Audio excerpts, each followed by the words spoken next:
What's up, fam? Hope everybody's doing fantastic out there today. We are taking a look at a newer knife from Karbon Knives. These guys are in with Katsuo and Reich, so you can pick these up from their website. I'll have that linked down below. But this is the Mini Buckhorn. So the Buckhorn was a smash success, a design from Ken Onion. He's one of the greatest knife designers of our time, in my personal opinion. He's done some absolutely epic knives and some real classics. But this one here, it's one that I do wish they would offer in a different locking style. We'll talk about that here in a little bit. Otherwise, fantastic knife. I love everything about it. I love the original Buckhorn, but I did wish that it was a slightly smaller package, and here we have that. So this knife comes in right in that sweet spot for me, just a little under, but still really, really good size for what I personally like. We're looking at a $215 contoured titanium frame lock using M390 steel, running that M390 at 59 to 61.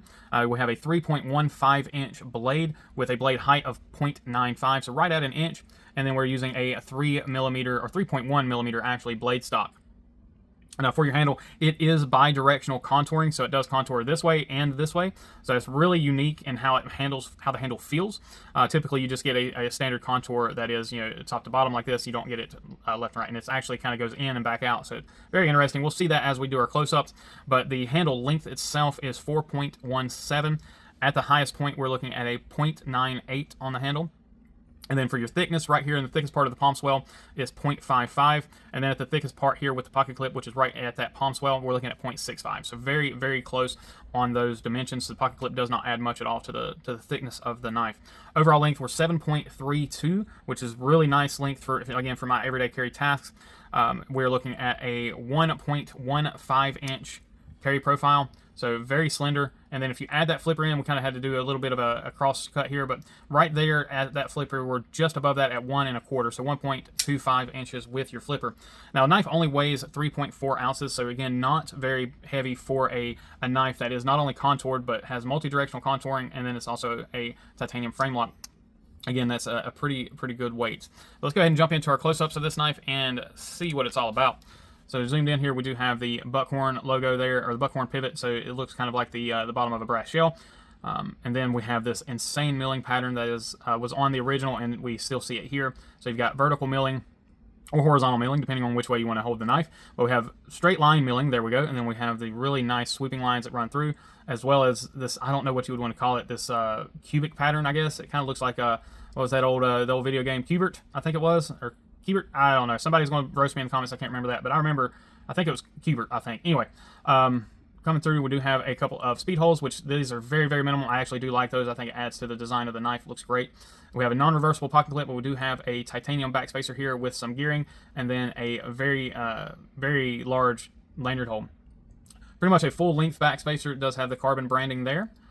And then we have on the backside a nice stylized pocket clip that is fairly deep carry, but shares that same patterning there on the clip.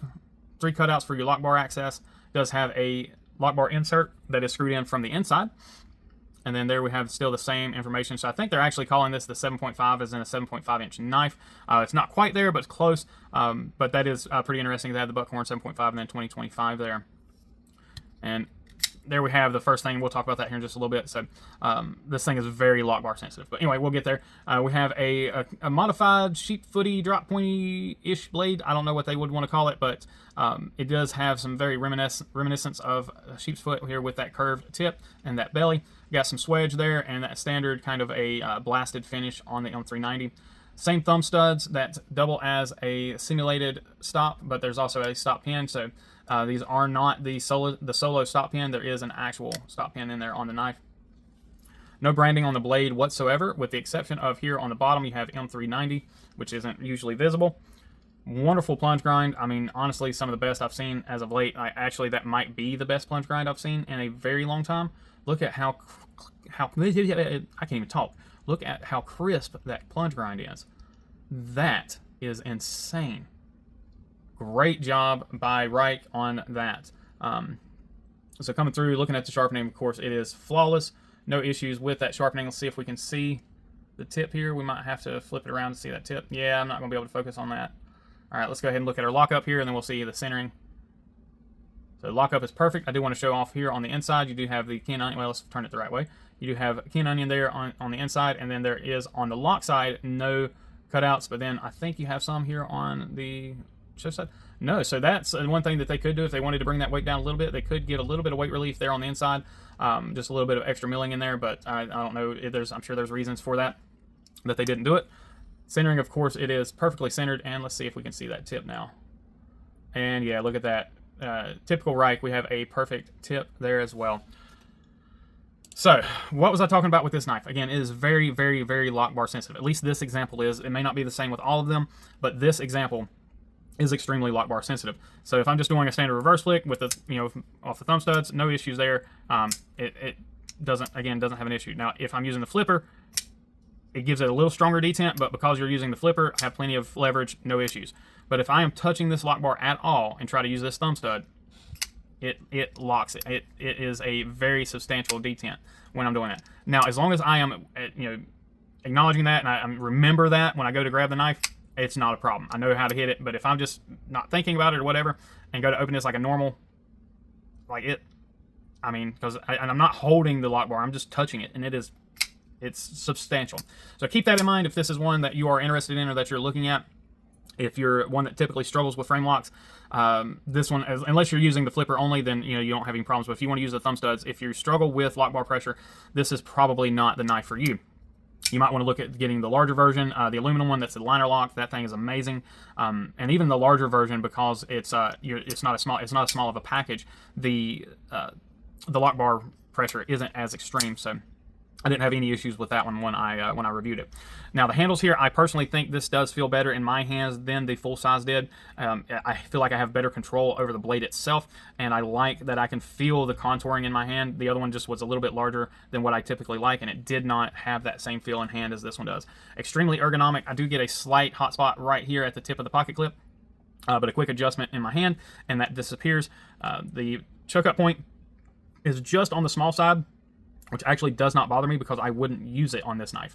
But if you do have smaller fingers, you can probably get up in there really easily and not have any issues. But if you have some chubby fingers like myself, or you have larger hands in general, you're probably not going to want to use that choke up spot because I am hitting right on that edge every time I go to get a grip. Now, if you just want to do like a kind of a trigger pull grip there and just put the tip of your finger in there, and you probably get in there without any issues. But as it stands, this standard grip is where this knife is at. You can get far enough out on the blade to still have plenty of pressure to push through. I don't think you'll need the choke up point. Really have zero issues with this blade, honestly, other than the lock bar pressure issue, the lock bar sensitivity. The action is great. The detent location is great, just like the original was. You just drop it right down to your thumbnail. That flipper hits your thumb, and this is a hydraulic action. Again, as long as you hit that thumb stud right without having the lock bar sensitivity issue, no issues there. Reverse flick, because it has an angled thumb stud, works really, really well. Yeah, no real issues at all with this one. Let's go ahead and take a look at our hardware. We should be T8 and T6 hardware. No problems there. And we'll check all of our T6s.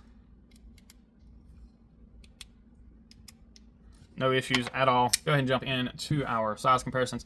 So this is going to be a very similar size to just about everything we look at, with the exception of a few knives that are, of course, going to be on the larger side. Go ahead and take a look. I think we're switching it up a little bit here. I put the knives in the wrong order. We got the Pyrite up top here today. And then we'll have the Penguin coming in underneath. Sorry for that blowout down there. The Penguin's showing off its satin a little bit more than usual. And we have the Drop Bear up here. This is the original Drop Bear, so the new one, the Drop Bear 2, is a little bit smaller. So if you have that knife, just be aware that that is a difference there. Then we have the Militaw, which should be right at the same size, just slightly larger. Yeah. Actually, a little bit larger than I thought it would be, comparing to. And we'll come in with the Bel Air, which I believe is basically identical in size. Yeah, right there at it. We have the Malibu.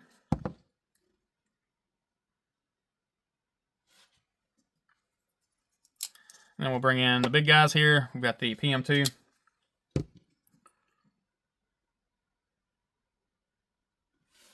And then the MSI. Shout out to Lynch Northwest and said Stevie. So yeah, there we go, guys. That is our size comparison, and that is our quick and dirty video here on the Mini Buckhorn. Now, again, this is one that I have had my eye on for quite a while. I like the original a lot, and I am a huge fan of Ken Onion. But again, the original was just a little large for me, so this one has certainly got my attention, and maybe one I end up adding to the collection. I'm interested to know what you guys think. As always, hit me up in the comments down below, but most importantly, I appreciate each and every one of you. Please remember to be kind, be humble, and be EDC. Y'all take care.